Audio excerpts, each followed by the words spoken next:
Hello, everybody. Welcome again to another edition of BadgerBlitz TV. Kind of an extra one. I thought my interview with Leo Chanel yesterday would be it, but you know what? We have one more guest coming up this week on BadgerBlitz TV. Why? Because something was brewing in Madison. I am so sorry for that pun, but I am a dad for that matter. But Wisconsin picked up two transfer commitments from former UCLA players. That's defensive back Jay Shaw, wide receiver Keontez Lewis. And to help us break down these two, I'm very happy to just been talking with him a little bit earlier this morning and talked to him yesterday before we had him on the show. We got Rick Kimbrel from BruinBlitz.com, our Rivals.com cousins that cover UCLA. Rick, thanks for making time on Thursday morning, man. And I guess, Wisconsin's had 9 players enter the transfer portal. 2 of them were dismissed before that, but prior to entering the portal, but they've had 9. How has the transfer portal, before we get into Shaw and Lewis, how has the transfer portal affected UCLA and its roster so far in 2022? They've lost 14. Last time I was really looking at it the other day, 14 players. One thing that Chip Kelly has done extraordinarily well has been the use of the portal. Britton Brown, the running back, helped them. Zach Charbonnet, Quantez Knight, great safety who really brought a lot of attitude to the defense. So they've been very good. Paul Gratton, offensive lineman, they've been very successful in the portal. This is the first time there's been a lot of players leaving, which is interesting. But that's kind of a trend across the whole college football landscape. But talking about the two guys that I'm here for, Jay Shaw and Keontez Lewis. You picked up two outstanding football players, in my opinion. Jay Shaw was, in my opinion, the best cover corner on the team. He really did a lot of good things at the end when UCLA's pass defense started to make some improvement. I mean, when you move up from 117th to 107, I mean, it's not. There's still a lot of holes, but he was one of the reasons why they were able to make up that movement.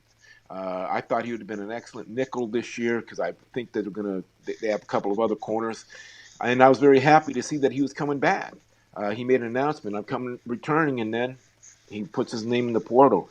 But I think he's an outstanding football player, and I think that the Badgers picked up a really good player who's going to fit in with the culture there, and he's going to be a good teammate to the Badgers. Now, Lewis is a freshman who has off-the-chain potential. Big 6'2" guy, fast, good body control. Just really impressive in practice. Didn't get a lot of time in games, but again, his potential is tremendous. And let's back up and talk about Shaw for a quick second. We got a graphic up here. I don't know if you can see this, Rick, but he announced his commitment to Wisconsin on the 18th of January. UCLA lists him at 5'11", 190 pounds, 43 career games with 16 starts. Reeled in 6 interceptions, including a team high 3 last season for the Bruins. I mean, the pro football grade was 82.7 for those that follow that service or subscribe to that service. It's the best on the Bruins defense in 2021. And he also had 27 tackles and 4 pass breakups last year too. I guess going back to, you talked about him being the best cover corner. What did Shaw? How was he used primarily throughout his time in UCLA? And you talked about him going to corner. Does he have that flexibility to be both an outside and an inside, a slot type corner? I think he does, definitely. As a matter of fact, I was talking to one of my sources about him before he transferred because we were really high on thinking, yeah, put him in and get him on a slot. And maybe get John Humphrey or another one of the corners to go with Kirkwood at the other one, because Kirkwood is a emerging superstar in my opinion. He's going to end up being one of the best that ever played the position at UCLA, and that's saying something because they put a lot of DBs into the NFL. But no, he is just really just a fantastic cover guy, man. He has good closing too. If the guy gets a step, he's just again. I was thinking he should have played a lot more throughout his career. But I'm not in the defensive back room, so I don't know what was going on in there. But when he played, UCLA was a better defense in my opinion. And I was going to say, too, going over and looking at someone like, talking about Keontez Lewis and waiting for my player card to come there, again, same day, just a few hours after Shaw made his announcement via Instagram, Lewis made his via social media as well. 6'3", 197 per the roster. He played in 11 games as a true freshman. He's a class of 2021 recruit. Yeah. Didn't catch a pass. I mean, Pro Football Focus reported 207 snaps played last season, which that's a substantial amount for a true freshman in 11 games and getting, used to the speed of the college game from high school. He held 27 offers from various teams. I mean, gosh, you look at those, I think it was like Ole Miss, there were several Big Ten schools involved, etc. on that. Auburn, if I'm not mistaken, too. I guess with him, just, I know you talked about just, him with potential. How was he used within the Bruins offense, and even though he didn't catch a pass?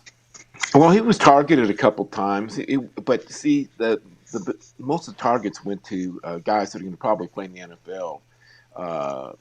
Phillips, the slot back, and the tight end Greg Dulcich got most of the targets, and Cam Brown was getting a lot of targets, but he had a couple. I think he had a couple drops, but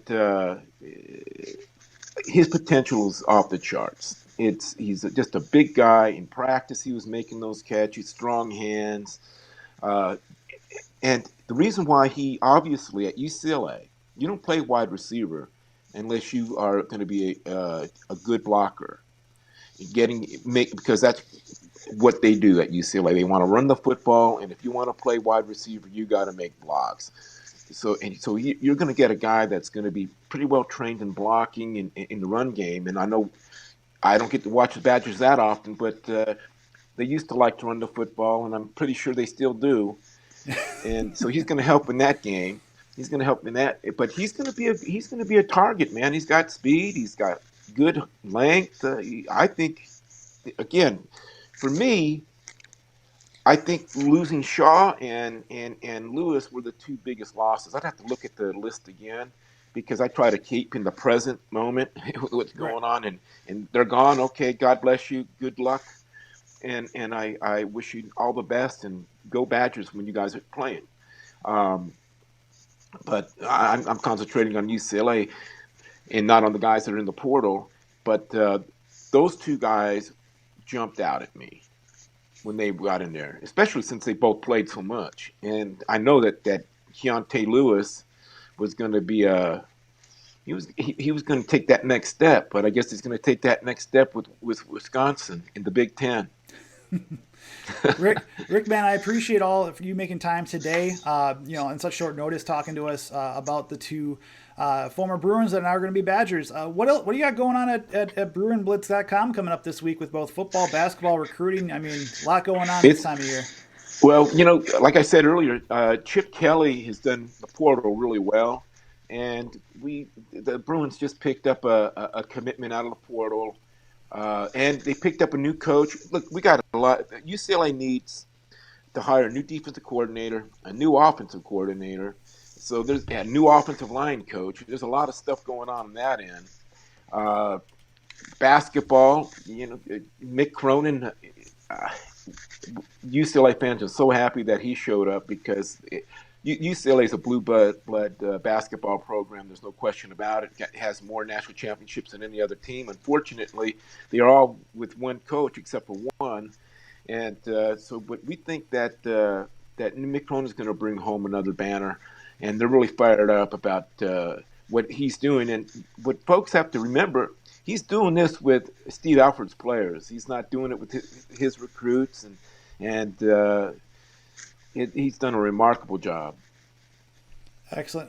Rick, man, we appreciate you once again, man. Have a great start to 2022. And we'll talk to you soon. Thank you. My pleasure being with you. Thank you for having me, my friend. Folks, that's Rick Kimbrel, of course, from BruinBlitz.com. Hey, we're going to let you guys go. This will probably be my last video of the week, as I'm going to take a few days off, recharge for the 2022 season after all the positional reviews that we did at BadgerBlitz.com, among talking to former Badgers. Make sure you guys check out our interviews with Scott Nelson and Leo Chanel, obviously, from talking about their experiences at Wisconsin and who could step up coming up in 2022. So y'all have a great week. Stay well, stay healthy. We'll talk to you next week on BadgerBlitz TV and BadgerBlitz.com.